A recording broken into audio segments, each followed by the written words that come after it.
Bhiloda Shamlaji highway પર diversion ધોવાયો છે। Diversion ધોવાતા મોટા વાહનો માટે હાઈવે બંધ કરાયો। જયસિંહપુર ગામ પાસેનો ડાયવર્ઝન તૂટતા હાઈવે બંધ કરાયો છે। વરસાદી પાણી આવતા ટ્રક ડાયવર્ઝનમાં પલટ્યો હતો। ભિલોડાથી શામળાજી વચ્ચે વાહન વ્યવહાર અટવાયો હતો। જયસિંહપુર ગામ પાસેનો ડાયવર્ઝન તૂટ્યો છે અને આ ડાયવર્ઝન તૂટતા લોકોને ભારે હાલાકી પડી રહી છે। એક આખો ટ્રક જે છે તે અહીં પલટી મારી ગયો હતો।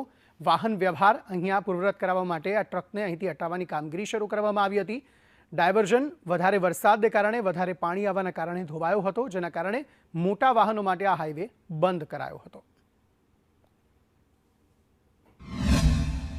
मार्बल्स लोड करके राजस्थान से अपने गुजरात ईडर लेके जा रहा था। करीबन सुबह 5:30-6 बजे के लगभग यहाँ पे आया।